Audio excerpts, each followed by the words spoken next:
जो भी ये पेपर खरीदते हैं ना, जितने भी लड़के हैं, जो भी ये दलाल हैं, जिनके भी दलाल हैं, किसी के भी दलाल हैं, जो ये पेपर खरीदने वाले हैं ना, इनको पेपर नहीं दिए जाए बिल्कुल भी, कई सालों तक, 10 साल तक बिल्कुल बैन, और इनके बकायदा फोटो समेत अखबार में नाम, एड्रेस समेत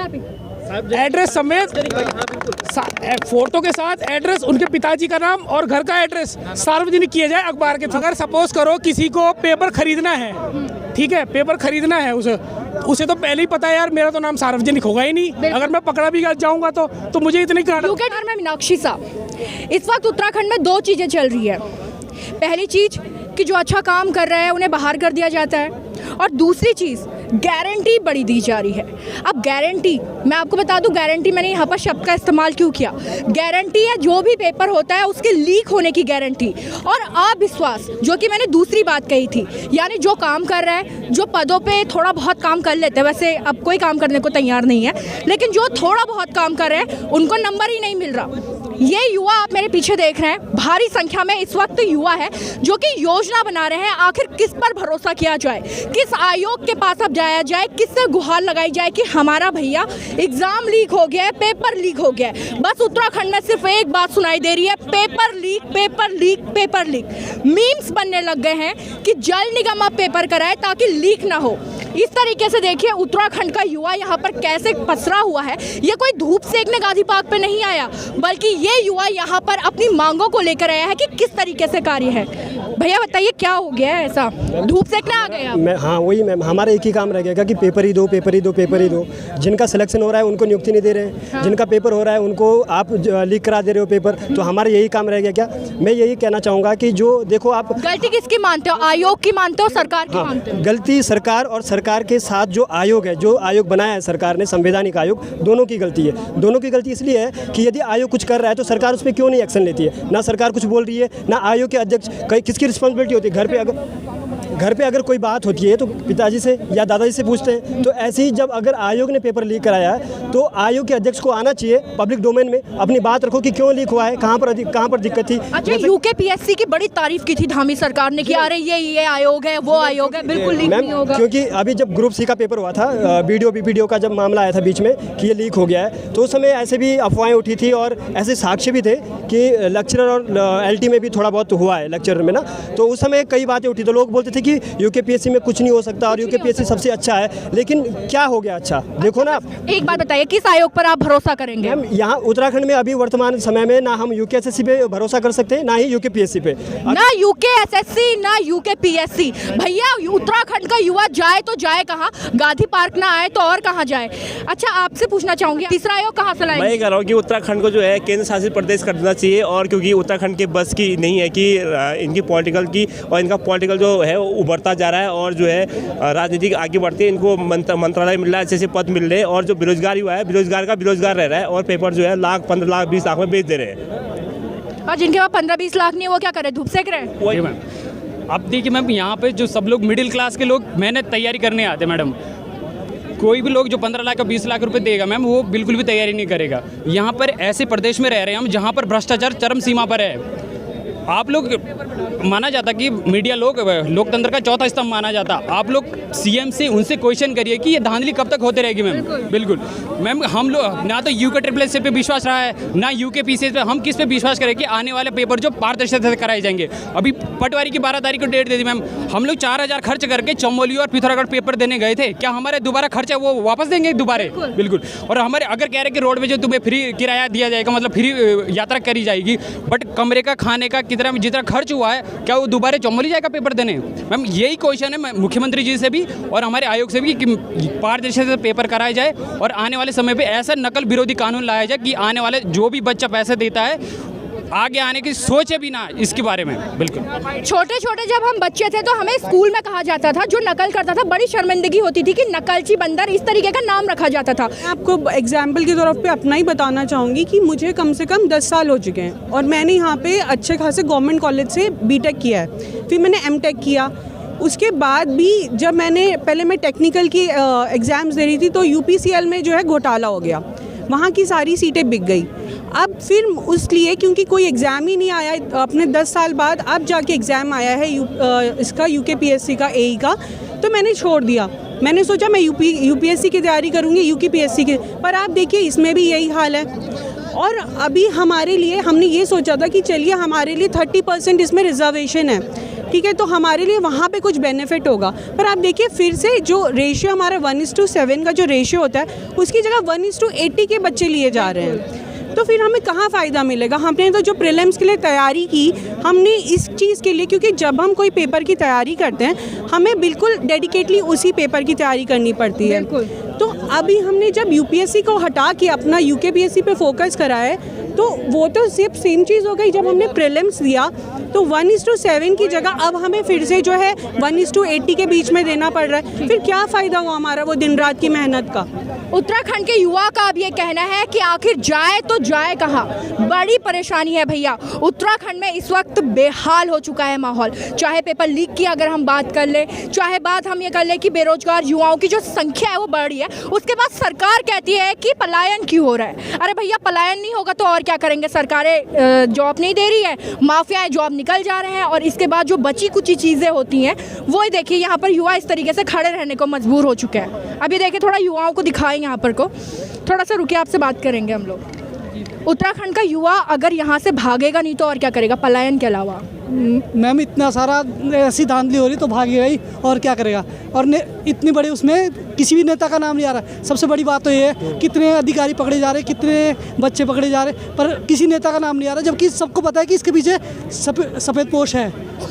यूके में भी किसी बड़े नेता का नाम सामने नहीं आया था। एक हाकम सिंह को लाके खड़ा कर दिया गया था कि हाँ भैया वीडियो मामले में हाकम सिंह है। इसमें तो ये नाम भी अब सामने नहीं आ रहे। आयोग का ही एक बड़ा सा इन्होंने बोल दिया कि ये मगरमच्छ निकल के आ गया, लेकिन उस मगरमच्छ के पीछे भी तो बहुत बड़ा एक डायनासोर हो सकता है। जी मैम, सबसे बड़ी बात ये होती है कि कुछ भी स्टेट में हो या देश में बिना पॉलिटिकल पर्सन के कुछ भी चीज़ें हो नहीं सकती है। जब हम किसी नेता या मंत्री से मिलते हैं तो क्यों मिलते हैं? किसी भी भर्ती को निकालने के लिए, पेपर करवाने के लिए, फिर उसके बाद जो भी पेपर लीक होते हैं उनके डेलीगेशन हम देते हैं। तो किन के थ्रू देते हैं? पहले तो हम नेता मंत्री लोगों के पास ही जाते हैं। इसका मतलब जब सब कुछ चीज़ें आपको लग रहा है कि इसमें नेता इन्वॉल्व है पूरी तरीके से? बिल्कुल मैम, इसमें तो कोई दोहराई ही नहीं है। इसमें तो कोई दोहराई ही नहीं है कि मंत्री और नेता इसमें शासन और प्रशासन, क्योंकि अगर शासन कर रहा है ये तो प्रशासन का भी उतना ही उसमें जो है सहयोग है पेपर को करवाने में। अच्छा, एसआईटी को जांच सौंप दी गई है। एसटीएफ ने, आपने देखा होगा, यूके में काम किया था, अब एसआईटी को जांच क्यों सौंपी होगी? मैम ये पूरा यहाँ पे जो पॉलिटिकल गेम चल रहा है। यहाँ पे पहले जो है एसटीएफ बनाई जाती है, और एसटीएफ जब चीज़ों को बताती है यहाँ पे कि जो है आपके एई के पेपर में, जेई के पेपर में और लेक्चरर के पेपर में जो धांधलियाँ हुई है, उसके बाद तुरंत जो है उनको दी जाती है, एसआईटी को जो जांच दी जाती है। लेकिन इसके बीच ये क्यों किया जा रहा? सीबीआई को क्यों नहीं बुलाया जा रहा? सीबीआई की मांग यूके के टाइम पे भी थी, यूकेपीएससी के टाइम पे भी थी। अब लगातार सीबीआई की जांच, लेकिन सीबीआई नदारत, ठीक है। अब एसटीएफ से एसआईटी पे जांच सौंप दी गई है। आपको लग रहा है इसके ऊपर कहीं ना कहीं ऊपर से प्रेशर आ रहा है? बिल्कुल है मैम, ऊपर से वो पूरा प्रेशर है, क्योंकि अगर मुख्यमंत्री जी चाहते तो इसको जो है बहुत ही अच्छे तरीके से सॉल्व करवा सकते थे इस मामले को। तब से 6 से 8 महीने हो गए लगभग, लेकिन उसके बाद से अभी कोई अच्छी तरीके से नकल कानून नहीं ला पाई सरकार। तो इस पे क्या बोल सकते हैं हम? सरकार की पूरी मंशा है कि वो भी चाह रही है, उनको भी जा रहा होगा कहीं ना कहीं से। नकल कराने वालों को तो पकड़ा गया, उनका नाम भी सामने आ रहा है, लेकिन वो नकलची बच्चों का ना नाम सामने आता है ना उनका बारे में कोई बताता है। जी मैम, मैं इस पे चाहता हूँ कि उन सबका जो है अखबार पे नाम और फोटो सहित पूरा उनका एड्रेस छपे, और आगामी जितने भी जो है इससे रिलेटेड एग्जाम होते हैं उन सब को देने से उनको बैन कर दिया जाए। ठीक है भैया, मैं एक सवाल पूछना चाहूँगी फिर आपके पास आती हूँ। नकलची बच्चों का क्या हाल होना चाहिए?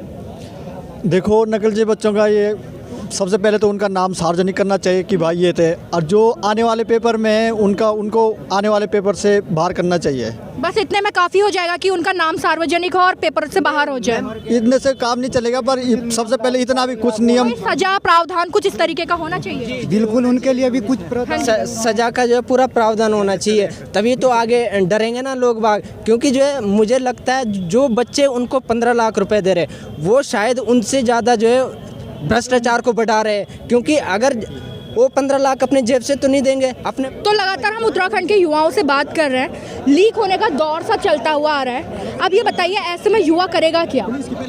देखिए, पहले जो यूके ट्रिपल एससी था, उसके बाद जो है यूके पीसीएस को जब एग्ज़ाम दिया गया तो हमने सोचा सब कुछ ठीक होगा, लेकिन आज हालात फिर से वही हो चुके हैं। और सबसे बड़ी बात है, जो दलाल अफसर वहाँ बैठा था, उस दलाल अफसर के चक्कर में उत्तराखंड के बेरोजगारों का भविष्य बर्बाद होता जा रहा है। और वो दलाल जो अफसर है, उसने जो है पटवारी का पेपर तो लीक कराया, लेकिन उसने जो है फिर उसने क्या पुलिस भर्ती का जो पेपर था वो लीक नहीं कराया होगा? ये बहुत बड़ा प्रश्न है अपने आप में, क्योंकि पुलिस कांस्टेबल का जो पेपर है उसको दोबारा कराना ही होगा इस आयोग को, वरना बेरोजगार जो है सड़कों पर उतरेगा, देहरादून जाम करा देंगे हमने पहले ही आयोग को जो है चेता दिया है इस मामले पे। अच्छा, आपने आयोग को चेता दिया, लेकिन अब युवा किस आयोग के पास जाए? यूके ट्रिपल एससी आपको गलती लग रहा है, यूके पीसीएस गलती लग रहा है, आप किसके पास आप जाने की बात? देखिए, ये गलत जो लगना है ये हम थोड़ी कह रहे हैं, ये तो सरकार का गलत करा हुआ धर रहा है। सरकार ने तो ढोल पीटे थे कि यूके पीसीएस की बात जब उन्होंने कही थी कि पारदर्शिता के मामले में क्लीन चिट दी थी, उन्होंने कहा था कि सब कुछ अच्छा होगा,